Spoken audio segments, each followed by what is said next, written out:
அவர்களை தேடி வந்தவர் இந்த நாள் வரைக்கும் உடைந்த பாத்திரத்தை போல. ஒரு பாத்திரம் உடைந்து போச்சுன்னா யாருக்கும் அது உதவாது. அது உதவாத பாத்திரம். அந்த பாத்திரத்தை வைத்து எதையும் யூஸ் பண்ண முடியாது. உடைந்த பாத்திரத்தை தூக்கி எறிவாங்க. இன்னைக்கு உலகத்தில் உடைந்த பாத்திரத்தை போல ஒருவேளை அவனை தூக்கி எறிந்திருக்கலாம். இனி இந்த உலகத்துல வேஸ்ட்.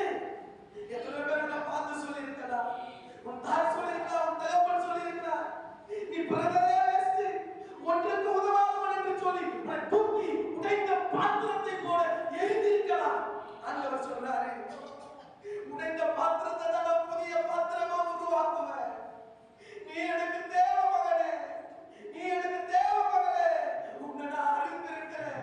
ஒருவேளை உன் உறவுகள், உன் சொந்தங்கள் எல்லாம் நீ உடைந்த பாத்திரம், நீ ஒன்றுக்கு உதவாதவன் என்று சொல்லி தூக்கி எறிந்திருக்கலாம். உன்னை நான் அறிந்திருக்கிறேன்.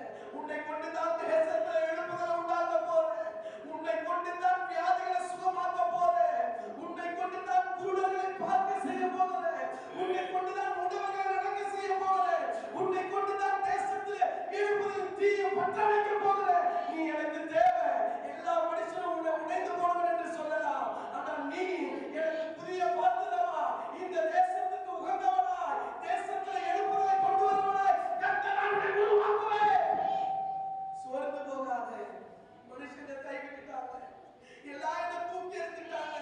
வசனம் சொல்லுது, வீடு கட்டுறவன் ஆகாது என்று சொல்லின கல்லே வீட்டுக்கு மூளைக்கு தலைகளாயிற்று. வீடு கட்டுறவன் ஆகாது என்று தள்ளின கல்லே வீட்டின் மூளைக்கு தலைகளாயிற்று. ஒருவேளை உன்னை வேண்டாம்னு சொல்லி ஒதுக்கலாம். நீடாய அந்த வீட்டுக்கு பெரிய தூணா நிற்க போற. நீடாய அந்த குடும்பத்துக்கு பெரிய மாற்றத்தை உண்டாக போற. நீடாய உன் சபைக்கு மாற்றத்தை உண்டாக்க போற. நீதான் உன் தேசத்துல ஒரு எழுப்புதலை உண்டாக்க போற. ஒரு மாற்றத்தை கொண்டு வர போற. உன்னை கொண்டுதான் கர்த்தர் இந்த தேசத்துல ஒரு எழுப்புதல் தீயை பற்ற வைக்க போகிறார். உண்மையாகவே நம்மை நோக்கி கூப்பிடுற யாவருக்கும் சபிமாய் இருக்கிறார். அவர்களை தேவன் எல்லாரும் கரங்களை தள்ளி சொல்ற